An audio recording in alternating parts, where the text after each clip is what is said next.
Hello, everyone. We are back again with another episode of Got Something For You. We've got another recap of Survivor 50. I am joined, as always, by the lovely Matthew and Phil. Boys, how are you doing today? So good, Ollie. Hope you're doing well as yourself. I'm doing great. Phil? I'm doing fantastic. Stoked to talk about episode 5, and I think we have a fantastic guest here, so I want to bury the lead. I was gonna say. I mean, I love you two, but I need to get to the iconicness that is Miss Sherea Lloyd from Survivor China in the house. Sherea, how are you doing, my darling? I am great. Thanks for having me, guys. We are so stoked to have you. I told you this off camera, but Survivor China is my favorite season. So to have anyone from Survivor China on the podcast, I get a little bit happy. I love that. But Sherea, how have you been enjoying Survivor 50 so far? Really good, actually. Every season I watch, it takes me a couple episodes to kind of get into it. And this one, of course, when you have any new school involved, they get right to it. So I am enjoying it thus far. Yeah, we've got this amazing dynamic of old school and new school that we've wanted for ages. Matthew and Phil, how did you enjoy this episode? I loved it. Personally, I honestly, I was not expecting it to be possibly the last episode before the merge. I'm sure we'll talk about that because it's like, is this a real merge? One of those, in recent years, Survivors merge, but not really merge sort of teasers. We'll find out. But I definitely enjoyed it. What about you, Matthew? It feels so soon for a merge. I'm kind of like, well, this is going at the speed of light. I mean, to be honest with everyone here, this has not been my favorite season up until this point. I'm having fun, but I'm not really. I'm kind of like distracted during the episodes. I don't know. It's not really holding my attention. However, there are some gameplay aspects that I am excited to talk about. And I found that the storyline between Charlie and Rizzo this episode was incredibly compelling. I'm excited to talk about Charlie's game in particular because I have some questions. We will get to the Charlie and Rizzo Operation Bad Blood of it all. Just a reminder. I can't speak. Just a reminder to everyone, we have got our live chat open just over there. So if you want to leave your thoughts, please do. But let's get into the episode where we have some drama right off the bat. Obviously, the Vatu tribe have just come back from Tribal, and Oscar is having a little Aussie moment. He's not taking it very well. Sherea, how did you react to this kind of opening scene? Because Ozzy was just on one. He was not having it. Yeah, no, I understood where he was coming from. I mean, anytime that there's some type of blind side or you're not kept in the loop, you're going to be upset, right? It's like, why wasn't I brought into this? And then think about it. He's being triggered from the other season where the same thing happened to him. So he was a little bit on edge. I felt him. I understood that. Yeah, we saw this moment where it was actually Christian who brought up he was feeling like he was Cochrane. Phil, how did you feel during this moment, especially seeing that flashback? Because didn't think we were going to get a South Pacific flashback from Christian of all people. Yeah, I mean, it's one of those things where, as all of us, right, you get older, you feel like you've matured out of your old habits, but there are always these instances where you get a glimpse of the old someone, and I think that that's what we got here with Ozzy. We have seen so much growth from him since his last time on, but it's still Ozzy. Oscar or Ozzy, this is the guy that we have been seeing on television for years, and I think that we had, just one of those times where I don't think that he could have held it back, and I agree. I understand where he's coming from. You're being lied to by people time and time again that you think are your allies. And then on top of that, you really don't even have the numbers and the bargaining power to make a full difference. So what else do you do but stand there and say, hey, look, stop it, guys. It's frustration coming out. Classic Ozzy. Something I really did enjoy about Ozzy's meltdown here is the fact that he did recognize that at least Emily tried to warn him that something else was happening. And I was like, I like that he had that perspective over that situation because that's exactly what happened. Yeah, he does. He is able to kind of the next morning have this meditation. I'm not going to lie to you all. It gave me kind of coach vibes. I don't know why. I can see that. Yeah. I was like, I love that they're having a feud, but then he has like a coach moment where Yeah. he's sitting there. I mean, amazing cinematography. There we go. That's the word. I'm deciding to use really long words today for some reason. But what did we all think of this moment? Because we see him have this moment. We see him reflecting and saying that he doesn't want it to be the old him again. Matthew, you're giving a face. I mean, it was a pretty typical moment of reflection. You know, I don't think there's anything special about this instance in particular that's really worth a full-on discussion about. However, I think Phil made a really great point just before in response to the last moment, which is like kind of reverting back to old habits. And like almost like when you go to like a high school reunion or something and you suddenly start behaving in a similar manner and you're like, oh, I don't know this person anymore. I think I like that Ozzy is taking this time to kind of self-reflect and do whatever. But to be honest, with the rest of the strategy in this episode, I don't know how much change there really was in terms of how he's playing, other than this moment of, I know I need to cool down. Mm-hmm. Yeah.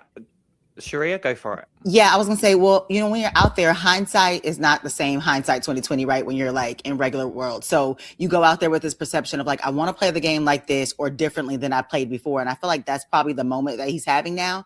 And you do see a completely different Ozzy than you've seen probably in past seasons, right? And so that's probably what that is. It's like, oh, maybe I didn't understand what was really trying to happen. Emily was trying to tell me what was going on, but I completely missed it because, you know, it's just not the same when you're out there. And so he's definitely probably just having that, you know, reflection moment, like, all right, got to bring it back together, right? You know, I gave him peace of my mind and then let me pull it back together. And so you find yourself having those moments because time is so precious out there and you really have to kind of maneuver so quickly. Like now how am I going to recover from this? Yeah, exactly. And I mean, he does want to recover, but he wants to recover by going after Christian. So this feels very much he wants to be Oscar, and apparently Oscar is get revenge as soon as possible. Phil, what did you think about this moment? I mean, honestly, I feel like this was a great moment for me to see. Again, it's sort of that old school versus new school, right? These two coming together, and I think that it was a nice moment for Ozzy to have, where he's clicking up with Stephanie, who has also been quite out the know on this tribe. And I think that they were able to connect on this and, you know, sort of land on a mutual, hey, this is the person that's got us so turned around time after time. It's Christian, you know, and I again, you know, think we're not able to do anything about it this episode. And I don't think that they really had the power to do anything. And maybe if they did, I don't think that they had the strategy ready to pull a trigger, but I do think that I'm sure that this was helpful for the both of them to have this conversation finally, to be like, this is the root of a lot of the chaos here. Yeah, agreed. Matthew, Sherea, do you have anything to add on before we move on? No, good. Yeah, Phil said it best. Yes. We've got some comments in the chat quickly. Survivorisms, a friend of the podcast, is saying hello.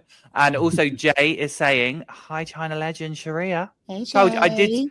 I did tell you, Sherea, they'll come and hype you up at some point. And then Randy says, RIP to the Queen. I think that is alluding to who goes this episode. But let's move on to something that, you know, was really mindful. It was a really engaging, I thought, very thoughtful conversation. Farting. Sherea, I agree.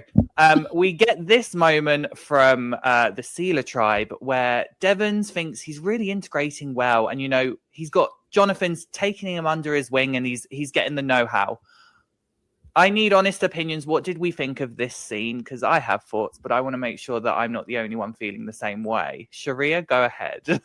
I don't even know if this was necessary, to be honest. This is probably one of those scenes where I was like, okay, I could do something else. Like, is this a male bonding moment? And I love Devins, by the way, but it wasn't necessary at all. I completely agree with you. Phil, what do you think? I just want to know what editor in the booth is in charge of the episode of Christian, you know, crapping his pants, this farting here. I feel like it's the same editor, and I feel like you know, maybe let him touch less of the episode here and there. Yeah, I mean, there's not too much, you know, true, you know, conversation or discussion to be had here. But hey, yeah, I get it. It's, you know, they're on an island. I guess they have to fart. Matthew? I hate it. Let me just tell you, I'm not a fan of potty humor, but like I understand people are, and that's okay. We can have our differences. But the fact that something like this has happened twice this season in such a short amount of time annoys the heck out of me, especially because I agree, it was unnecessary. And also, I think it's this thing of like, who is the target audience? I'm not sure I know anymore because yes, Phil. Yeah. No, I want you to continue your thought. I saw this comment by Jay, and I think that is the biggest thing right here, right? This is literally being chosen over things like a confessional from Tiffany, who has had 2 this whole season, in my understanding, less than Brian, which is like embarrassing. And I think that, look, if everyone was getting their time and they really did have just extra space in the episode for this, that's one thing. But like, honestly, Tiffany on a back burner for right now. What about Angelina? This was literally her boot episode. Thank you. There's at least an argument to be made that, maybe Tiffany pops off in the future. Angelina is gone from this season, and they, I believe, have wasted her presence on this season. And I don't want to sound too harsh, but like that's genuinely what's happened here. Angelina is one of the greatest personalities to touch the screen, male or female, and I just feel like she was we didn't even see her this season. That's my take. I apologize. A little long. No. Do not apologize. I'll completely get it. And trust me when I say just wait till the tribe is posted because I've got all the receipts. You're completely right. Because I mean, had we looked at the first slide, when we go back to the first slide, we didn't hear a single confessional about how Angelina felt about losing her best friend, Mike White. No. And we will get onto her other confessionals because I do think there's some merit there, especially from what she's shown. But let's talk about Can I please show? Exactly. I was just about to get there, Ollie. Thank you so much. The editors need to have more women empowerment. I think yes, and also, I mean, who's in the editing room? Like, I'd love to see. I'd love to know who is in there. First of all. But there is something wrong. I'm sure we'll get to it in a Tribe's Post-it, but there was a lot of great discussion online about the style of editing that was happening in these last few episodes, especially this one, that we'll touch upon. I also want to shout out to Jay, who answered my question before. Jeff did say that they're making the show mainly for families and kids now, so I guess that's why. That's my whole thing is you can't have your cake and eat it too. It's okay that Survivor is an adult show. It's one of those things when we're talking about a game of backstabbing, deception, and manipulation. It's like, how do you take that and tailor it to families? I just don't understand how. Yeah, we need to show them farting though. That was for the kids too. Like it doesn't go together like at all. No, but let's move on to a better conversation that we love because I mean, we all know anyone that watches Got Something For You knows I'm not the biggest Rizzo stan. But I'll put him on the he's friendly at this moment cast because he goes to D and talks about the Billie Eilish idol and we see them finally connect. We see these two have a conversation and they want to start working together. We have something more coming up, but just initial thoughts on how we felt about these two kind of coming together. Phil?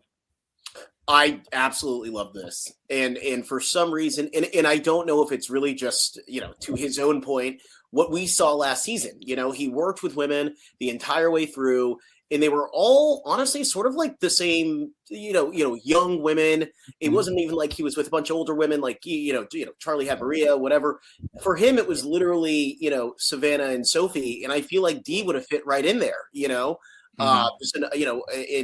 it just felt like it made sense listening to them communicate. It was like, wow, these two feel like they were locked in from, possibly even before the game. And that's not me like alleging anything. It's just what it felt like in terms of like how simple it felt like they were getting along here. But then you have Dee who makes a good point, which is, listen, I'm a winner. You're an unknown force. We're both targets for our own reasons. Yeah. And makes it more simple. Yeah, completely agree. Phil, Matthew, have you got anything to add? Oh, I think that this is incredible. And it kind of felt like a natural progression, like it felt like this was going to happen at some point, especially based on how Rizzo played in his last season. And he even acknowledges that. And that's the beauty of coming back so soon when no one has been able to see how you've played before, because it worked for him then, it could probably work for him now too. Yeah, it looks like it's working, or kind of worked in this episode too. Like, I Totally. must say, I was pleasantly surprised about Rizzo and just kind of coming full circle in this particular episode. And we just talked about the confessional. See, these are the things that we need to see now or hear them talking about. There's so many other stories that are happening behind the scenes that we need to be a part of. But I liked it. I feel like it's about to get even more spicier now, with Rizzo in particular. Mm-hmm. Oh yeah, I completely agree. And Jay also adds in the chat, Sophie and Dee have the Miami connection, so it makes sense for him and Dee to be allies. Phil, when you made that comment earlier, I was like, has he looked at social media for once? Because there is some tea on that one. But let's move on to another meaningful discussion. Nicknames. Specifically, was it the Tide Walker for Coach? Yes, he is the Tide Walker.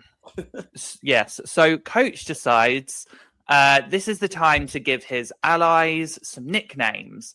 Now, I know, again, we all know me.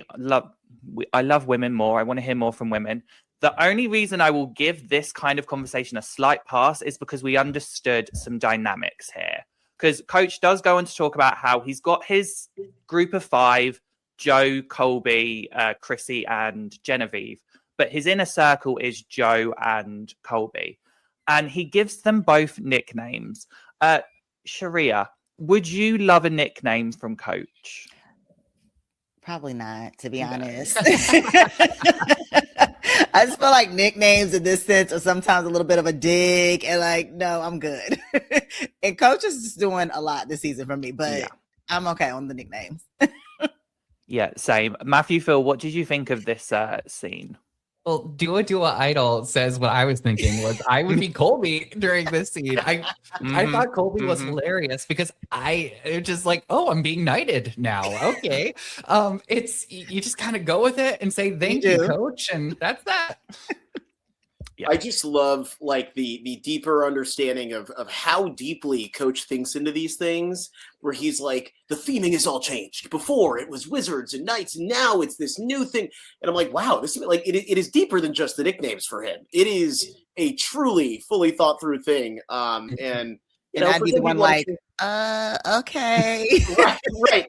I was gonna say it either makes it better or more ridiculous for certain people, depending on your mileage. But yeah, that was interesting. I was like, wow, he's got this on a whole deeper level. What a character. Yeah, I mean, Jay says it. He is such a character, and I'm not gonna lie. This gave me Token Chin's Coach. Like when he was like in Japanese folklore, and I was like, Coach, I was like, stop it. I was like, I don't care. But the tea is him and Dalton Ross pre-season spoke about this, and I need to double check whether Dalton gave him the name or not. So if he tries to take credit for it, we need to double check that fact first. But we have the Tide Walker, we have some Oak of the Forest, and we have Joe. Can't remember his nickname. But someone that does want to work with Coach and maybe might want a nickname is Aubrey. We do see beforehand Aubrey and Tiffany in the water, and we're seeing that, you know, they feel really super close. Well, Aubrey tells us. We don't hear anything from Tiffany because the editors don't like her, apparently.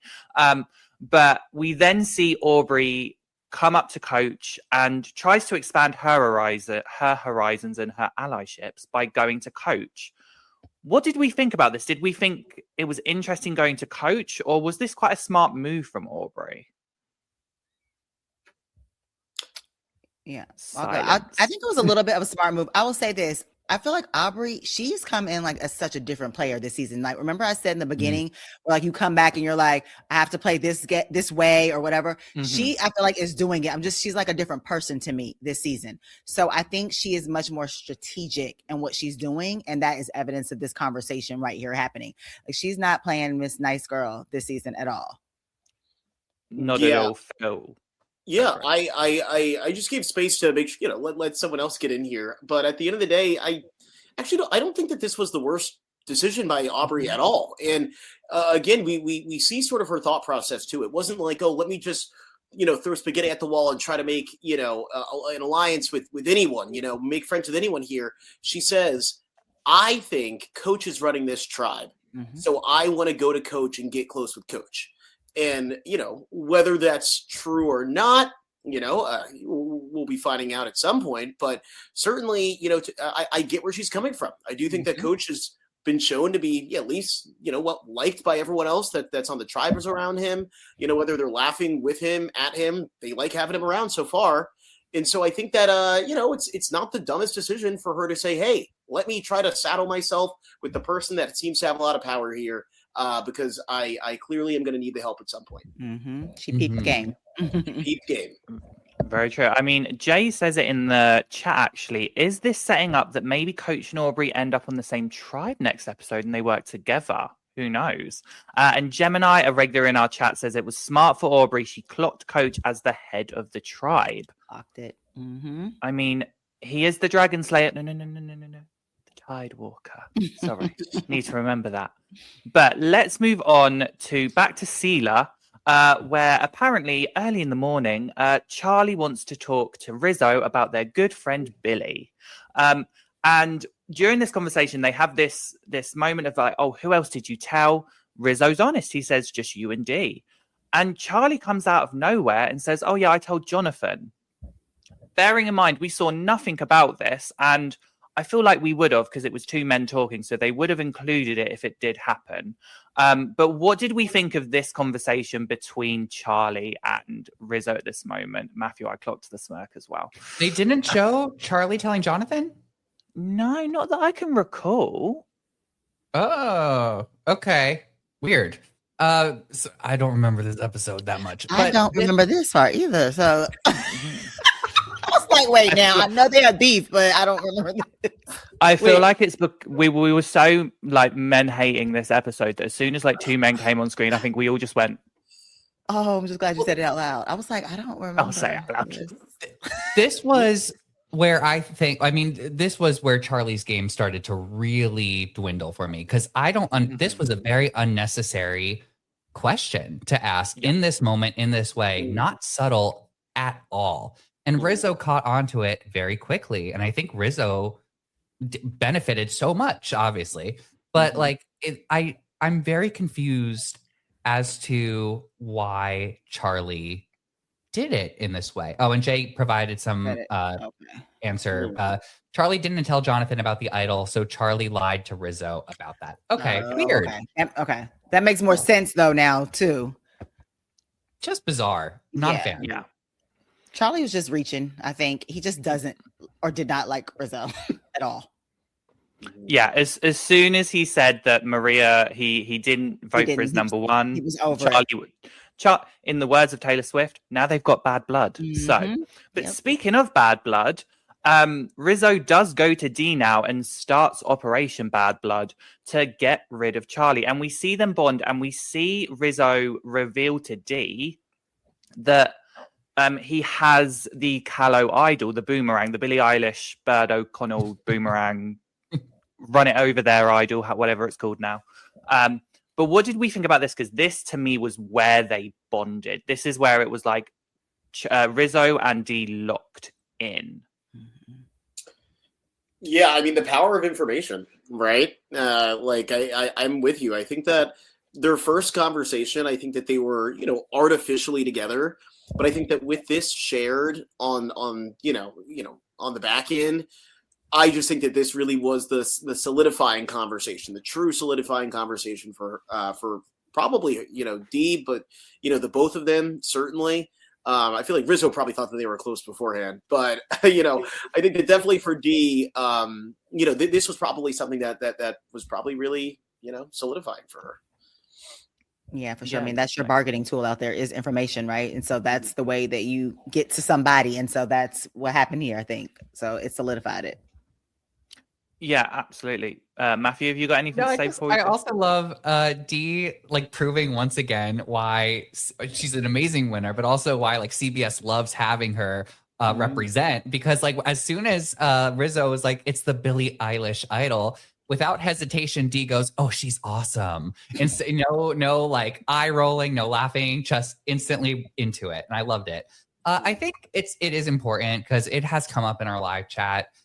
Some people would like to talk about the alleged pre-gaming that has happened, and not sure if it's going to come up in Tribe is Posted.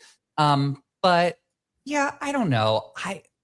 I have no thoughts about it. And also I'm coming at it from a perspective of just not knowing. But to me, it's like, how much time would Rizzo have had to solidify anything with D before? Nice. Sure. Before the game. And also, like, I don't know. I think pre-gaming just kind of comes with these roturity player seasons. And what are you going to do? Yeah, I haven't got it on the Tribe as Posted, but again, there was a lot of alleged pre-gaming, but this cast know there's been pre-gaming. Like I've even had people that were almost on the season tell me about the pre-gaming that was going on. So it's very well known that there's pre-gaming going on, and if anyone says anything regarding it, it's not in a, like, for the contestants, it's not in a bad way. It's just they are making it known because it is very much a known fact that there were pre-games. I mean, I spoke about it last week about the Zoom Alliance, also known as Honor and Integrity. So yeah, there's all that going on, but I wouldn't be surprised if these two were able to pre-game due to, I think someone said it earlier, Sophie B, because that is the connection right there. But D isn't the only one that Rizzo kind of connects with, just moving on, because he connects with an icon, also known as Sari. What did we think about this? Because I'm not going to lie, I did not have Sari and Rizzo working together on my bingo card. I love this. I love this so much. Well, I love it because it's so funny and I love me some Sari, love her. But I don't know if you guys watched her on Big Brother too, but what you notice is the patterns. People just go to her. Like she's not looking for it. She's not asking for it. It's just like her aura is just like, come and tell me your business. And I feel like that's what is happening here. And she's just like, oh, okay. But I'm going to give him a bone back too, but I don't know. I'm starting to kind of like be a fan of Rizzo's, like here, like just the way he's navigating these conversations in ways. And like she just kind of, you gravitate toward her. And so it just kind of happened naturally. And I love it. You only have to apologize to Ollie. He's the only one. Yeah, I'm going to say, I'm right there with you. I think that Rizzo is freaking killing it. I mean, and I think it really goes to show, like, last season was not a fluke. This guy really is who he says he is. I think that he is, like, very social. It is impressive to see him go from conversation to conversation and leave in the good graces of these people. Here, folks, I've heard it talked about, like Sari, frankly, rolling her eyes, going, Riz God. Look at her now, sharing information with this kid. Yep. You hear Colby talking about how he is annoying. You see the same thing. He turns around and ends up, being like, you know what, this kid's not too bad. And I feel like we can talk about how the kid is goofy. His bravado is on max, like constantly. I'm sure we will talk about it, but like the fact that they literally have a sequence of him just self-inflating his last game to these new people. It's like, what are you doing? But in a weird way, if I can be honest, I hope this doesn't come across the wrong way. I think that he's like a better Rome. Because I think that Rome also talked a lot and did a lot. But at the end of the day, I still think that Rome was as good at this game. And I think that Rizzo goes to show that, like, just because you talk a lot and you overyap, like, if you're good, if you are slightly more sensible, you can be just as good. I mean, you look at Tony, that man's more chaotic than ever, but he has 2 wins for a reason. It's just that slight subtlety that makes him better than every other chaos agent. I think that Rizzo is a talker. He does a lot. Way too cocky, but it works for him.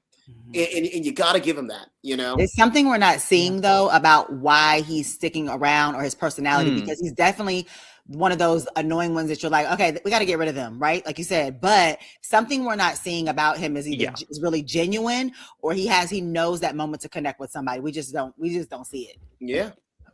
Yeah. I mean, I go Rizzo. Sure.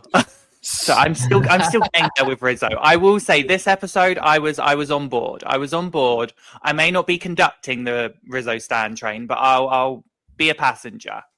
And also Amy is just saying she's late to the party, but Amy, welcome as always. We love having you. Make sure to share your thoughts. We love, like, the chat is doing well tonight, so like let's keep it up. But moving on to the immunity challenge, where we found out only one tribe was going to win. I've got to say, I did love this challenge. I loved that there was one thing that everyone had to do. Everyone had to compete in some way. Everyone had their little hero moment. Does anyone want to quickly talk about this challenge, or should we move on? I think Tiffany with the ropes. Oh, yeah, that was crazy, right? Yeah, right. That was great. I loved it. Tiffany getting those ropes off. Yes. Amazing. Do you know what? I think that's why they haven't been editing Tiffany, because they're jealous of how well she does. Mm-hmm. Like, that was iconic. I was like, Could be I've true. seen that. Yeah. So the big takeaway from this challenge: Tiffany iconic. Release the Tiffany edit, but Tiffany is safe because Callow does end up winning immunity, so they are the only tribe that is safe, and it means that Seela and Vatu do end up going to tribal. And we just talked about Seela, and we're going to talk about them again, because this is where we start to see the lovely Camilla come into the frame, because Rizzo goes straight to Camilla. He knows he's got D, he knows he's got Sari, so he comes to Camilla and then mentions about the Billie Eilish idol. I love the fact they've taken Boomerang out at this point. Boomerang's no longer a thing. It's just Billie Eilish idol. Thank you for that. And she has a reaction to it. I think she kind of appreciates it, and then she's kind of also like wary at the same time. I'm not gonna lie, I loved Camilla during this kind of tribal scramble. But what did everyone else think about this moment of Rizzo telling Camilla about the idols to try and get her on board? I found it hilarious, to be honest. Just the Kyle story was very funny to me. And being like, it's just, again, it is quintessentially Rizzo. I'll be honest, I'm charmed by this kid. Like, I think that he's so, like, the way that knowing that he's lying makes it hilarious. But I think that if I didn't know that he was lying, like, maybe I would have bought it. He's sitting there though, and he's like, yeah, like right before Kyle was pulled from the game, like we were so close. He came up to me. He was like, man, like, you gotta work with Camilla. Like think about that sequence. Think about what it looks like when people get pulled from the game, right? It's usually they're told on their own, and they go up to the group of people, get to say goodbye. Like, Kyle would have had to like whisper in his ear in front of everyone for this to actually have happened. It's just so ridiculous, but it's hilarious that he, sometimes the difference between a good player and a great player is just someone being insane enough to think that they can accomplish something like this. Because I think most people would never have done this because it's ridiculous. It's truly ridiculous, but look at him go. Yeah, very true. Sherea, what did you think about this Well, the moment? first thing I said was, here he goes again. He's found someone else. Right? And she's kind of like, okay, I think, again, he's doing it. He's making his connecting moments, whatever it is, lying or telling the truth, whatever those moments are, but it's working for him and people are taking heed to it. Mm-hmm. Yeah. And I think the most important part of this conversation is the fact that he also told her about the Billie Eilish idol before Charlie had a chance to. And that says a lot about who is going to give you information and who's holding something from you. Yeah, right. And I mean, if you're first, then you're the one that people are like, oh, they got to me first. Why couldn't you? Totally. Yeah. And I mean, we see that happen here in this conversation, because Charlie's like, oh, I want to be the first one to tell Camilla. Obviously, he's not. And Camilla kind of turns around and says that Charlie's playing slow. Look, I know we're already probably going to be kicking Charlie while he's down because he's been voted out, but bless him. He got called the dumbest player. He got called slow. He's not doing well this episode in terms of how he was compared to 46. But yeah, we see Camilla not resonate with this. Do you think Charlie should have told her earlier, or at this point, do you think Charlie should have told her at all? I think that there's just like more innovative ways that he could have used this information, right? Especially if he thinks that Rizzo might have gotten to her first. I'm imagining if he went up to her and said something like, hey, Camilla, Rizzo's walking around saying he's going to use this information as a bargaining chip. I'm sure he got to you already. Did he tell you about the Boomerang idol? And then she goes, then it's hitting different, where it's like, oh my God, he's using this to try to con me. He's talking to you about it. You somehow knew that he already told me, and he clearly had a half brain to think that did happen because he did ask her that, Mm-hmm. Did he get to you first? But he was coming from a different angle than he might have, than maybe he should have. And I think that he really could have thrown Rizzo under the bus having this same bit of knowledge, but instead the focus was like, am I the first one to tell you, instead of like, hey, he's weaponizing this information. Mm-hmm. It's really not that valuable. We all know, it could have been delivered like that. I think you're really seeing the new school versus old school-ish kind of player. I think Charlie's moving more in the old school way in this sense, right? I would have come up to her and been more frantic, like, oh my God, I've been trying to catch you to tell you this. Like, there was something that could have been added on to it to make it more believable, to seem like I tried, but he got there first, Right. Yeah, completely. But we are going to move on to the other tribe because at this point we get sent over to Vatu because we remember they're going tribal as well. And we see everyone wanting to target Angelina. They think it's the safe vote. It's the easy vote. Christian's been hating on her since day one and wanted her out since the dot. So now is the time to strike to get Angelina out. He does, however, go to Angelina and picture Stephanie to kind of try and throw her off. I wanted to include this slide because I think Angelina's confessional is quite telling. Because, I mean, we'll talk about it in the tribe as posted, but obviously under-edited.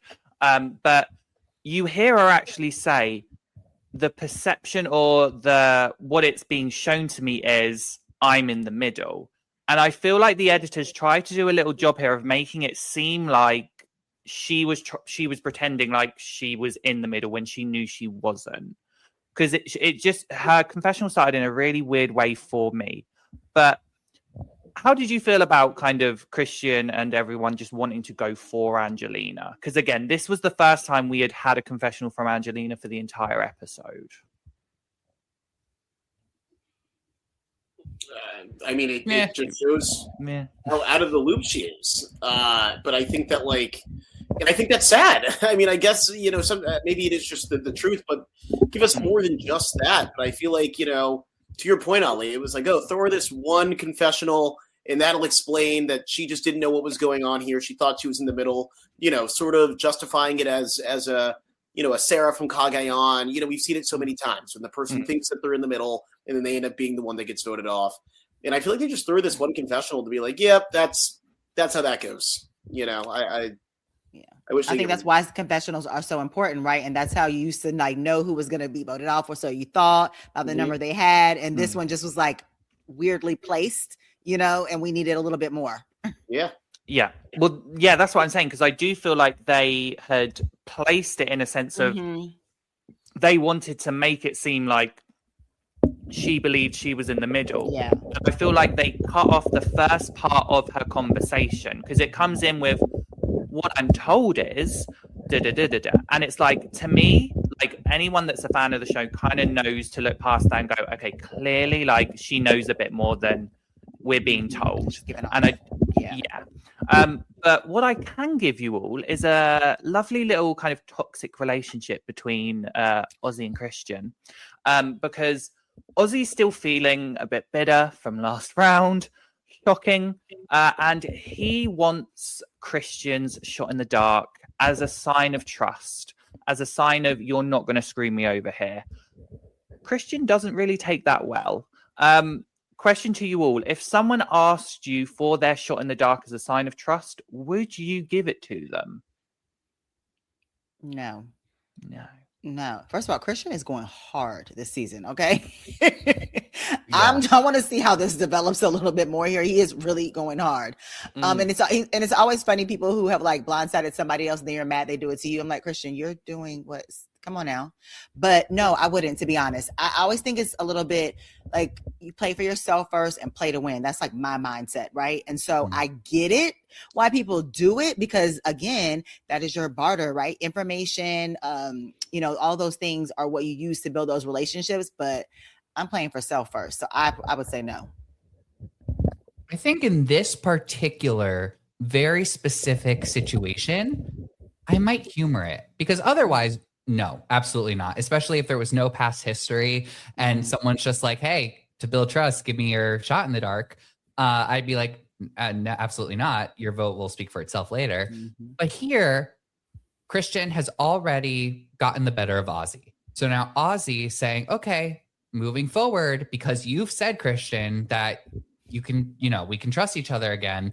I need some sort of a leverage before I let another one of your votes determine if you are actually on my side or not. And here's the thing about the shot in the dark is that it takes away your vote if you decide to use it. So in this situation, if I was Christian, I'd be like, do I actually think that the votes are going to pile up on me if my name is out there? Decide if it is important for him to end up wanting to play his shot in the dark. And if it really isn't, if he would rather have his vote, it's like, why not give the shot in the dark for this one tribal? I don't know. But I wouldn't give it to Ozzy until it was like we were going to tribal, like right there. Yeah, I was gonna say, do you feel like he had to in this moment? Like this was like, I have to kind of build that bridge back a little bit. This is the only way to do it. If he wanted to, if he does actually feel like he can work with Ozzy, then yes.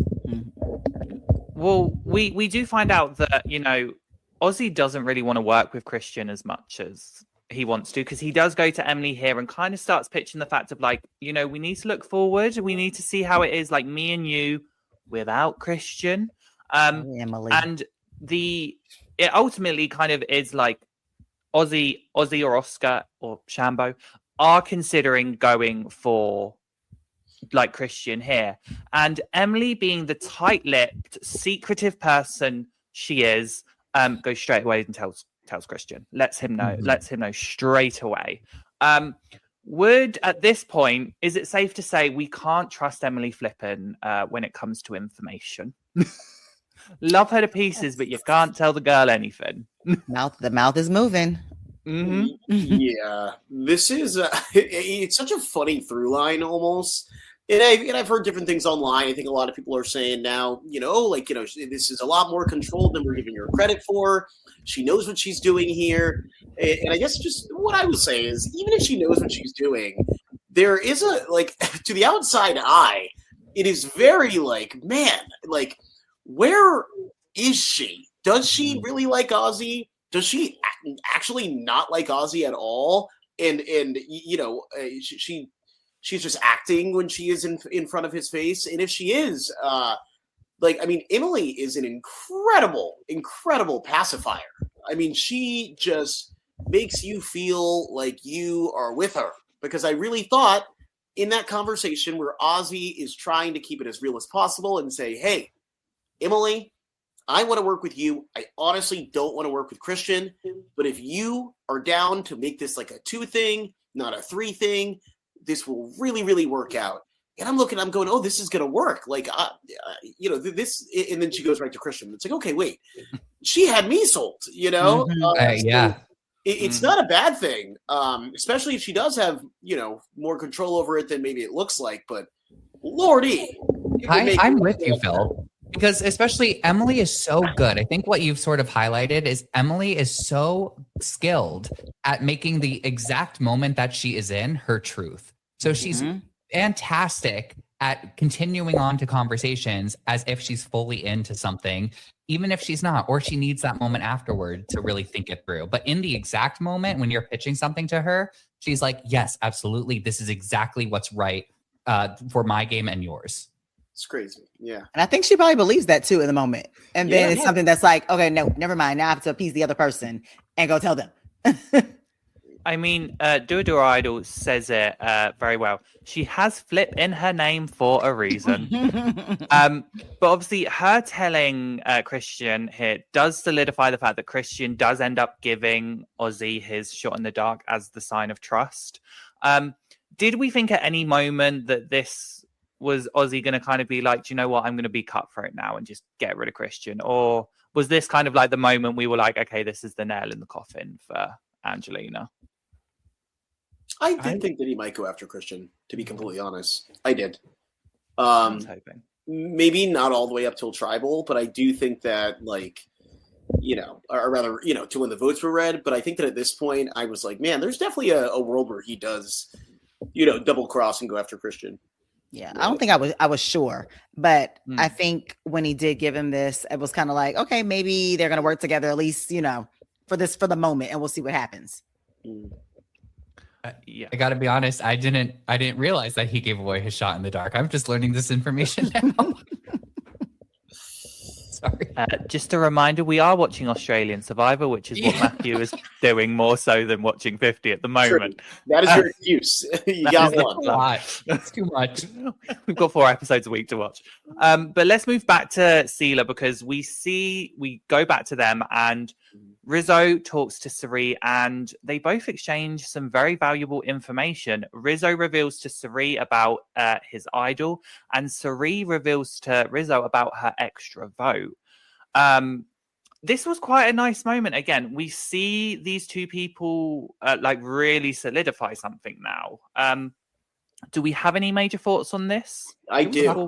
Yeah, I do. Yeah, this is this is like a later conversation, Matthew, and this is where they really are exchanging information, and this is where Cirie gives some back. And just the one thing that I do want to make sure I say, in the last slide we were talking about, Ozzy and Christian. Ozzy gave, asked for this token of trust. And I think that we all sort of agreed, I understand why Christian felt the need to do that, because he had screwed him so many times.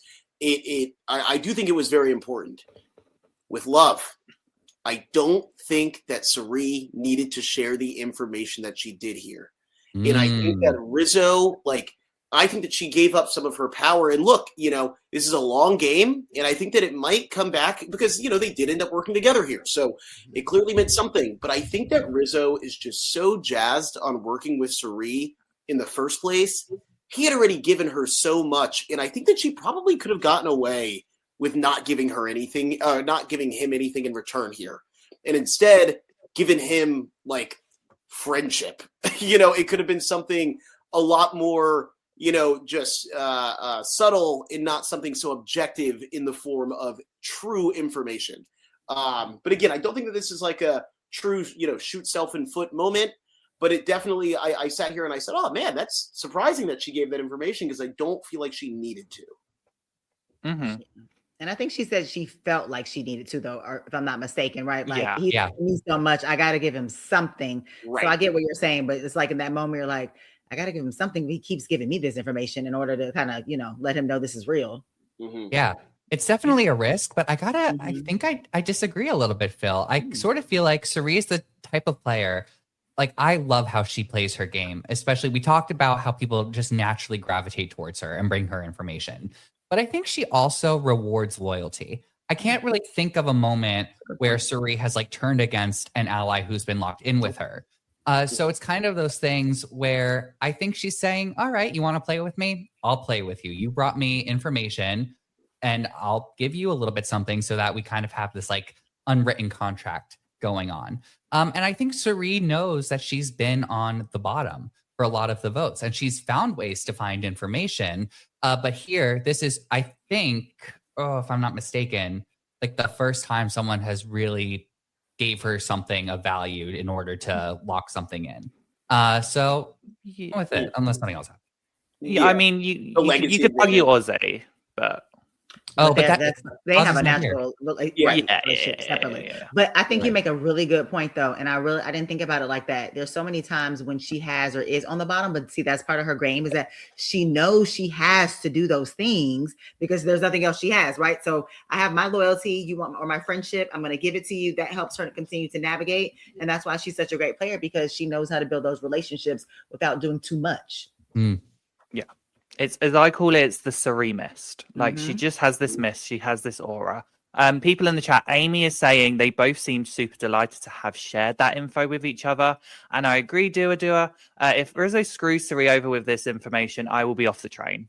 I will. I've just gotten on the train, Rizzo. Don't make me get off of it. I will happily get off. Cirie will get him. We don't have to worry about it. True. Yeah, true. And then we finish off before we get to the tribals with Rizzo bigging up his game. And this is, I will admit, I was nervous for him at this moment because he did get a bit. This is where you talked about it, Phil, his bravado. His bravado kind of came out here because he was walking around being like, yeah, Jeff asked me for 50, and I would have been like, And you actually do, you see Camilla kind of being like, he is the unknown, and he is talking about how great of a player he is. Is this something I want to deal with? So do you think that he was close? If he'd continued, it could have gone from helping to hurting him very bad?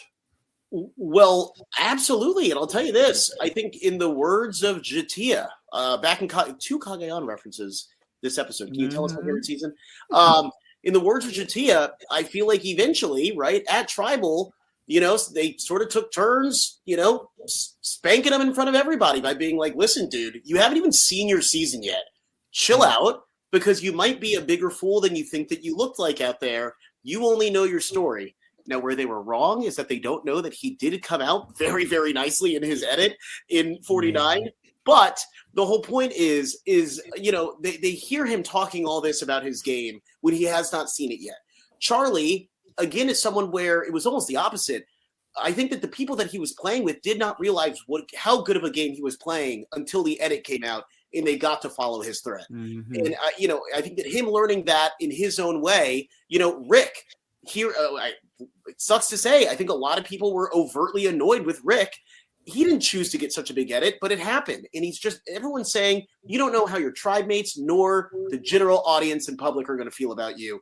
And I really think that they each sort of said it in their own way. Obviously, Charlie having the most heavy-handed reminder during Tribal. But I think that this was the sort of setup for that payoff. And I do think that this also, I was like, man, is Rizzo going to go home? Because they're really making him seem like a cocky son of a gun out there right now. But hey, the devil, I guess, or I think that's where he was going for. Maybe, I don't know. Well, technically, you could argue he wasn't the devil they knew, because he was the devil they don't know at this moment. Right, but that's the thing, is that they were giving him. He was giving so much information. Like, maybe was his thought. Like, let me give him something. But yeah, he gave a lot. Yeah, I mean, Amy in the chat saying, I love this still of them. They're all paying attention and engaged, except for Rizzo's mortal enemy, Charlie. Charlie is over it. That's funny. Charlie was like, he could have said everything that Charlie would have loved, and Charlie still would have been like, no, sorry, you didn't vote for your number one. And then the Gemini says, I thought it was interested that Devon's heard that Rizzo teased his idol. Well, I think Devon's did say that Savannah had mentioned it. So yeah, but that's information that he has now. So it is pretty interesting. I agree, Gemini. Yeah. Well, and it's going to be interesting just to see, like, we keep talking about Rizzo and this personality, right? It's going to change at some point. People are going to get tired of it, I think, right? Like right now, he is the giver of information and he's friendly. And so they're like, let's use him how we can. But at some point, I think the tide may turn if he doesn't kind of relax a little bit. Yeah. Are we going to Tribal after this? Do you remember what the next slide is? Okay, I'm going to save it for Tribal here. Okay, well, let's go to Vatu's Tribal first, because they are the first ones that go to Tribal. And I have to ask you all a very important question. Did you prefer the impressions, or did you prefer the rap? Impressions. Thank you. There was a right answer, I was going to say. The rap wasn't it. It was not good. No, this moment I did cackle just because it came out of nowhere. It did feel a bit more authentic from Jeffrey. But I mean, again, I feel like because we'd had the rap about 2 episodes earlier, I feel like this was just like a bit more nicer, because I mean, it was kind of funny and he was pretty spot on with Colby and Jonathan. But is there anything of note when it comes to the Tribal? Can anyone remember or have any thoughts on? More Angelina. I wish we had more Angelina. I feel like even at her own Tribal, we did not get anything from her.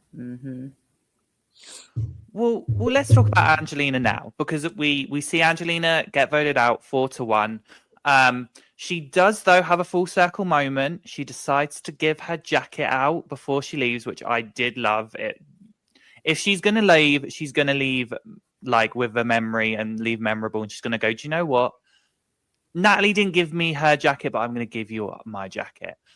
So let's just talk about Angelina for a moment. I mean, I'll quickly go first. Love Angelina. Loved her on David versus Goliath. We've all kind of said it here. I wish we saw more of her. But trust and believe we're going to see a whole lot more of her in the tribe. It's posted in just a few moments, so don't worry about that. But I just love how outspoken she is, and I would love to see her come back. I think people will sit there and be like, her story's over. But I think there's more to be said about Angelina, and I think if she came back, we would see the rebirth of Angelina that we were hoping for in this season. Yeah. I thought it was very classy, her exit is, because no matter how you leave, it's very hard. It is hard, right? To have that torch snuffed. But it would have been nice to hear more from her. And there's so many other people too we want to hear from that we're not able to see as well, their stories. But I give it up to her. She did, as best she could. I think once her ally left though too, it was going to be hard to pull some of them, in with her. Yeah. And I got to say, I agree with Aaron in the chat here too. Angelina is the biggest growth from her first season to her second time playing. And she didn't really get a fair shake this season. I completely agree with that assessment of what happened here. Angelina really surprised me in terms of just like who she is now. And I love seeing that growth. At the end of the day, it just seemed like people were playing at such a quick pace, and that she, unfortunately, it didn't seem like she ever found herself in a great position. I wish we heard more from her. That's obvious, but yeah. Yeah, absolutely. Phil, anything before we go on? I mean, look, I said a lot already about Angelina. Gonna be missed, underutilized. If she doesn't come back on Survivor, I hope we see her on Traitors or something. Oh, good casting choice, Phil. The looks that she'd do on Traitors is good as well. So let's move on to the Sealer tribe. Phil, I think you may have had something you wanted to touch on here. Yes, I did. For a second, I was like, wait, what was it? Yes, I did.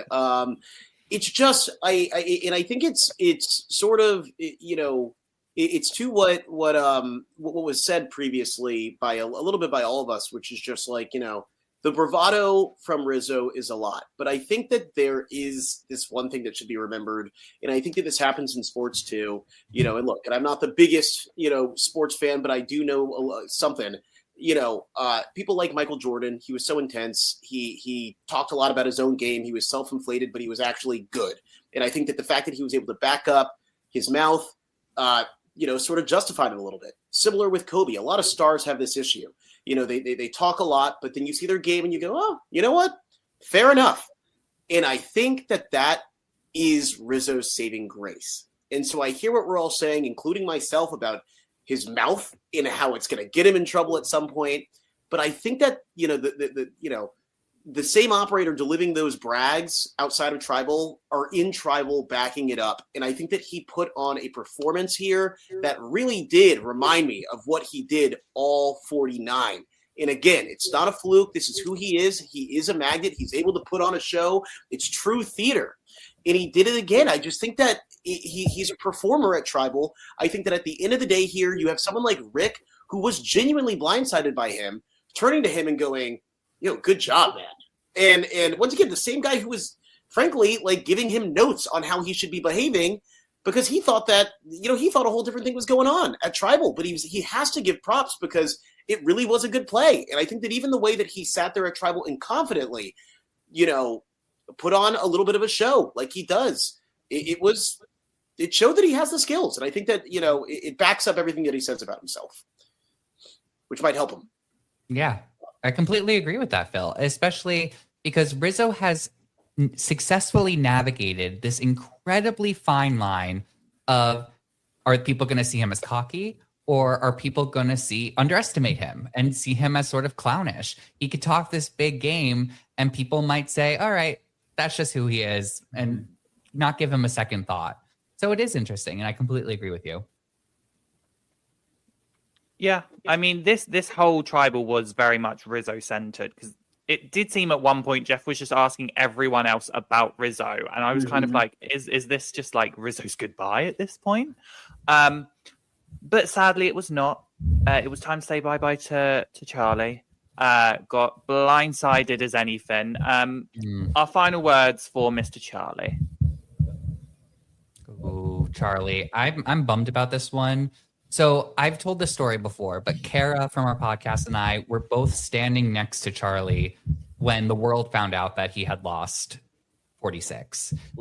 And this, to me, this Charlie that I've seen on Survivor 50 has sort of felt like that Charlie ever since that moment to me. And I didn't really see him, and I love the guy. I think he's so nice. He's so kind and well-meaning. This Charlie here just kind of felt like he wasn't having any fun playing this game. And that made me sad because I think he did so well his first season. And it felt like he was so pigeonholed in order to try to create this him versus Maria storyline on a season where Maria wasn't even there. And it makes me feel sad because I think that if he just let himself go and treat this like it's a brand new season, clean slate, his story doesn't matter from the last time, I think he would have performed a lot better. Yeah, when you come out with revenge, it's really hard because it's really hard to emulate like what you're trying to get back at somebody for, and I think that's what it is. I agree. He wasn't having fun, and it was hard to watch a little bit because I actually enjoy him and his gameplay, but it wasn't good to watch. So I actually feel sad for him, and I was blindsided. I was like, they got him out already. I think I'm like that with anybody that's like, well, not Rizzo because he just played like yesterday, but everybody else I'm just like, oh my gosh. But it just shows you how the game is moving, evolving, and changing, and you have to go out there and you got to roll with the punches. And I just don't think he was able to fully do that. So it kind of makes me sad. Yeah. Yeah, I was a huge Charlie fan in 46, and I think that I hope he gets another shot. I'll put it that way. And, it really harkened back to like Katora and Bruce, where it was like, why in every confessional is Katora just talking about Bruce? Like, to your point, it almost got unsettling. It was like, can she like chill out? And I feel like that's how it felt with Charlie and Rizzo, where it was like, why is this all we're getting? There's no shot this is all that he's giving us.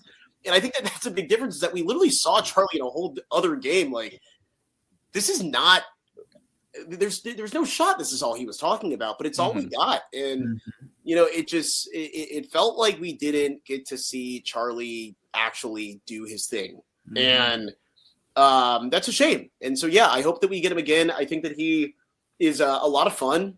And yeah, sucks. He also seemed really sad, which was like, which made it a lot. Yes. Like, I think it made it worse, but it also made me like him more because like, we've all talked about this. It's almost annoying when someone leaves and they're like so positive that it's like, do you even care? It is so clear that Charlie cared, even in his final words. Like, you don't see it often, but like, he finished his final words. Teardrops on Charlie's Taylor Swift, yeah. But he finished his final words with his hands or his head literally in his hand. And it was like, holy crap! Like, if we thought the first one was going to haunt him, like this like, one right here, yeah, let's get him on quickly for his well-being. I feel like I had the complete opposite to like you three because like Matthew and Phil both know that I was not the biggest Charlie fan on 46. I still stand by the thing that Kenzie deserved her win. Charlie was not robbed. But I will say, everyone knows, Phil and I are not saying that either. We also agree that. No, I'm just being me. But I came into this season being like, oh, Charlie, okay, cool. But I actually prefer Charlie in this season to 46. But I do agree with all of you in the sense that like it was really sad to see him go, and I think you all made very good points in the sense of like maybe what the edit showed was not his best showing, and I wouldn't mind seeing Charlie come back. I think we could see definitely a lot more of a redemption story if Charlie played for a third time. So that would be interesting for me to watch.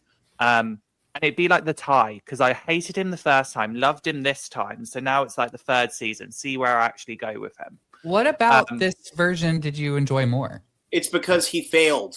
And Ollie is happy to watch his hand fail. I was honestly waiting to say that. I'm like, it is actually quite obvious. The reason why he likes Charlie more here is because Charlie. Tell the truth, Ollie. Tell the truth. Now let's move along. This season as well because he failed. Joking, love them really. Actually, that probably does make a lot more sense, Phil. Well done. You know my psyche better than me, apparently. But we've talked about the episode. Now let's have a quick journey over to social media with The Tribe Has Posted.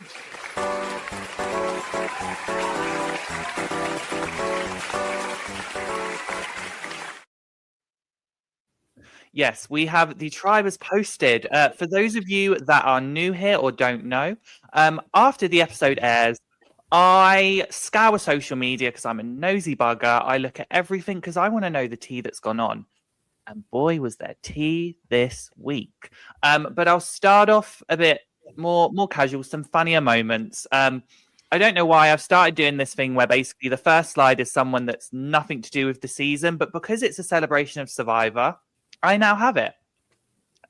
So this first one is just Keyshawn, because he was mentioned in the new movie Send Help, which I think is slightly inspired by Survivor. I think she's a Survivor fan, gets dumped on an island and then tries to like kill a partner or something. I don't know, I haven't watched it, but Keyshawn's mentioned and I'm like, go on Keyshawn for it.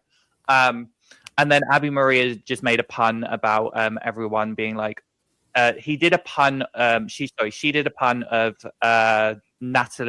Angelina asking for Natalie's jacket, but instead it's, Mike, can I have a White Lotus cameo? Then moving on to this season, we've got a couple of posts from people. We've got Tiffany showing her rope skills. Yeah. And then we had some funny moments with Kyle, Camilla, and I think Rizzo was there as well. But they were talking about their conversation about Kyle, and it was almost like they were talking about the dead. And Kyle does also react to the fact that he's being spoken to like he has passed away. They are all on Instagram, so I would go watch the videos and actually see their reactions because it is quite funny. Now, on to the tea. For those of you that have been living under a rock, Angelina and Charlie had their exit interviews. They actually spoke to CBS Mornings, and Angelina called out the fact that CBS have been under-editing the women. So I would go to this first post with Angelina. She talks about her first experience during David vs. Goliath and actually talks about a moment that got her cast because she had to deal with a professor that was clearly sexist, and she kept her hand up. And that was what got her cast on David versus Goliath. And she was referencing the fact that, you know, the same thing is now happening here. So she's spoken up and the girls have agreed. We have Chrissy and Tiffany here, both talking about what's gone on. You can pause this video to actually see what's been said, but it is a lot. You've got Chrissy in an Insta story saying, I was there. The women are having great narratives, making moves you haven't seen. But this season, they are considering less compelling than farts and poop scenes. And then also Tiffany saying, me having meetings with myself to film my own confessionals on YouTube. But I do just want to say, go for it. I have seen that, by the way, and, you know, finish watching this first and then go check it out. But Tiffany has been posting on YouTube through her own channel, sort of like her thoughts on the season thus far. I watched a couple of them. I don't believe I've watched everyone, but I watched a couple, and they're really, really, really good. But she's genuinely not joking when she says this. Like, it is a shame that she has to go on YouTube and, like, put out her narrative because it is so sparse on the actual program. That's a shame. Yeah. Because we actually find out from those YouTube videos that she was not a fan of Zac Brown and still can, to this day, not name any Zac Brown songs. And I would have loved to have seen that confessional of her, like everyone else being like so teary-eyed and Tiffany going, who is this? Oh, yeah. Like, I would have related to it because I'm like, I'm sorry, I still don't care about Zachary Brown. Like, don't care. Chicken fry, cool. And even to like protect whatever, you know, protect the artist, protect the talent. If everyone's saying good things and then you have one person, like it's almost like a laugh line. it would be funny. Absolutely. Like, everyone's saying like, crying great things, it touched my life. And Tiffany's like, never heard of him till today, but he's doing his thing up there. Like that, it could still be positive and just funny. Where she's like, I don't know who the hell this man is, but he's got a guitar and I'm happy to be staring at something other than sand. Like there's so many ways. That's good, Bill. I mean, come on. Maybe I produced her confessionals, but truly, it's like there is a way that that this could have been shown and made it a funny, still light, positive moment, but also still see Tiffany be like, I don't know who the hell this artist is. That's funny. Like, it's a shame that they didn't lean into that, and instead, you know, they're just going to write her out of the whole entire reward. Yeah. Come on, guys. Come on. Yeah. I mean, I will say that most of the females still on this season have also mentioned about this. Like Tiffany, Camilla, Savannah, Jenna, they've all shown Angelina some love for speaking out on this. But it's not just the women. So I have a whole slide dedicated to the men that actually showed some love as well. So that was me actually. Matthew, do you remember last week when I was talking about being a feminist? I was like, I was actually doing it this time. So we've got Christian showing some love to Tiffany, being like, I love this so much. We need more Tiffany on our television. Rizzo saying he is a girl's guy. And then this was actually me being a little bit shady, but I put all the men that actually commented on Angelina's posts. So Ozzy, Kyle, Charlie, Rizzo, Christian did as well. They all commented showing love to Angelina and all the girls, and actually empowering the fact that there needs to be more female representation on the show. So not to throw shade at anyone, but for a group of people that call themselves honor and integrity, they're really happy when they're the ones being edited and don't decide they want to speak out when other people are calling stuff out. Sorry, I just had to say that. Don't apologize. I give Angelina a ton of credit for doing this and for voicing this. I'm sure there are pockets of people that will misconstrue what she said and take it the wrong way and just kind of point fingers back at her. So this was a huge risk to come out and say something like this, especially after being on the show twice, still sort of being under CBS's wing. Yeah. Angelina probably figures she's never going to be asked to play again. And I'm sure that also aided in her comfort in being able to voice this. And what she said is so true. And I think it's shining a huge light on the way that these episodes are being edited and just asking the question as to why that is.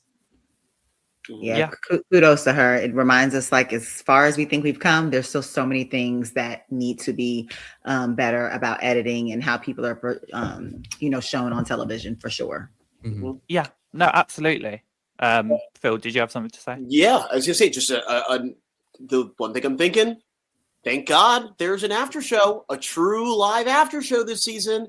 I think that this is like one of the few times in the past handful of seasons where this can be talked about. Let's have at the live reunion, have like give this time. Let's have Jeff be like, you know what? We didn't get to show some women here. We've heard the feedback online, and we want to talk about it. You know, and give Angelina her respect. You're right. It's tough to talk about this. You know, you fear things like, retaliation. They're not going to want me back on the show. You know, even just public opinion. You know. I think that a lot of people deeper into the game are seeing it, but Lord knows there's more casuals that outnumber the people that are more intense watchers. And who knows if they care about her perspective here. But, you know, the fact that she's saying something, it is important. And I do, again, just hope that they use some time in the live after show because they have it to be like, hey, this was spoken about and this is right. Yeah. And I don't want to move too far past this point because we have Sherea here, which is the fact that Angelina also did say she felt like this season was being edited more like it was season 15, which I know. Did she say that? She did say that. She did. So I'd love to hear your thoughts as to, do you see any similarities? So yes, and I will say, I don't know if it was my edit, but I do remember Jamie and some other people specifically talking about their edits from that season, if I recall, and how not only they were portrayed, but how the producers were kind of navigating the story for them behind the scenes. So I think she's right. That's so interesting that she says season 15, because I remember Jamie speaking about it like precisely in my head, and how the edits kind of, made changes. But I'll say this, like, this goes to the integrity of the show too, right? And so, like, I'm going to continue to give Angelina her kudos because there's so many things that happen behind the scenes. And think about how we just kind of broke down the show, and there were moments where we're like, well, wait, it happened like this? I thought it was this, or we need to see that in order to get the context of the show. And I think that people forget that like these are real people on TV expressing their real feelings, their real thoughts, and like you're playing with people's emotions, you know, in this. And so certain things need to be shown, and it's just not fair to give people edits that they don't deserve. I mean, I got the lazy edit. Were there moments? Yes, but that wasn't overall. And so, you know, it's not fair. And like I said before, like you think about that there's so many, we think how far we've come. And it just shows you like there's so many things that still need to be kind of worked out behind the scenes. But God, that I didn't even think about that with season 15. There were a lot of, I'm gonna have to talk to Leslie about that too, because I'm sure she'll feel the same way. Oh, that's wild. I mean, yeah, and Sherea, you literally just said it then. You got the lazy edit. Same as this time. Angelina allegedly got the lazy edit, but I think I've kind of shown, you've not been here, but I've shown time and time again that that's not been the case, because the good thing about social media right now is we can get some more receipts. Hello.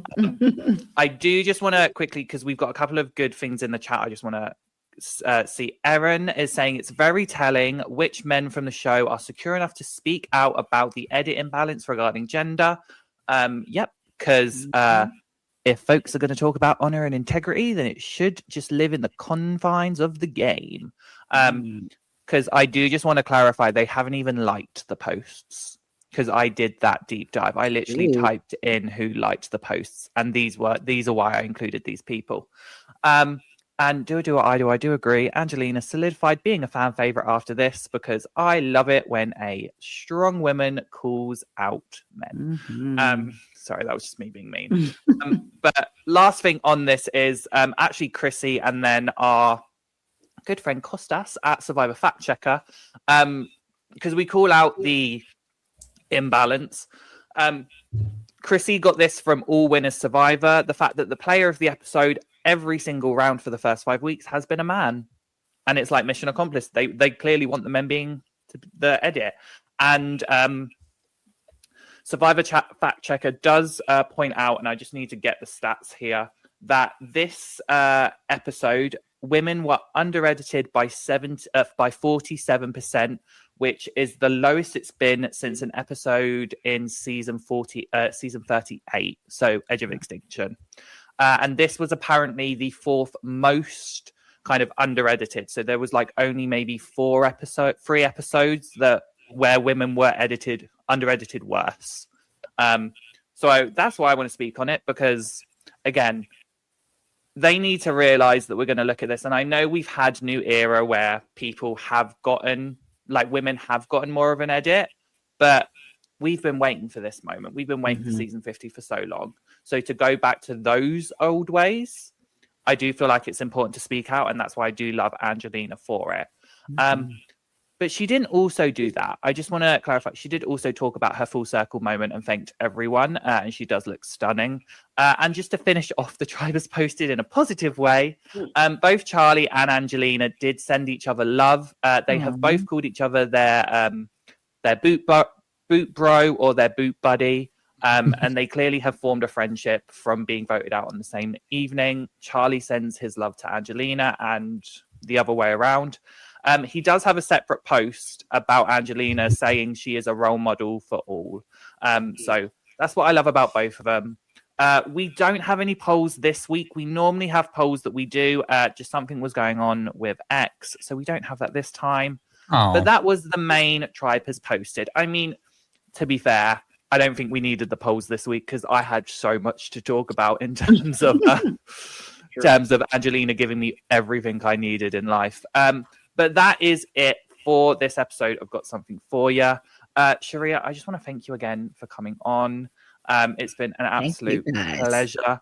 What what's next for you? What can we see? Where can we see you? I do believe you may be going to Ron Clark next week. I will be at Ron Clark. Yes, it's always a good time there. But I want to tell you guys, thank you so much. It's always, as an old school player, it's always so lovely when someone reaches out and they're like, "You want to come on and talk?" Yes, I do. People still know me. Who am I out here? But no, thank you guys so much. I'm definitely on Instagram, Survivor Riri. That tells you how long ago I played, because my Instagram name, it says Survivor Riri. That was before people used their just government names on Instagram. But I'm around. I'm in Atlanta, and I hope I get to see you guys in person. Would love that. Them too. Probably. Might be a bit harder for me, but we'll make it work. You never know. I travel. That's what planes are for. You never know. If you're ever in the UK, hit me up and I will come see you. I will. But thank you guys so much. It was a pleasure. Of course. Matthew and Phil, as always, thank you so much for joining. And thank you everyone in the live chat who came and spoke. We really appreciate it. Just a bit of housekeeping though, because this isn't the only thing we do here on Survivor Now. Next week we will have loads more content on Survivor 50. We will have week 6 of coverage, starting with our pre-show at 7 p.m. Eastern, where we get hyped for the episode. This week we're actually doing a bit of collab. We have got Christine from Bitter Jurors joining us on the pre-show, and then we have the after show immediately following that recaps, and that is Josh, Abraham from season 41, Bruce from 44 and 45, and Avery. They will give their honest, candid thoughts on what happened during that crazy 17-person merge that we don't know what's going to go on.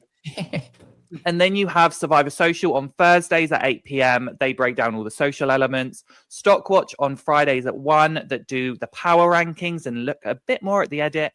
And then join us again here on Sundays for Got Something For You at 5 p.m. Next week, we will have a regular coming back to join us. Josh from season 44 will be back to talk about episode 6. We love Josh here at Got Something For You. He is literally, he is our regular.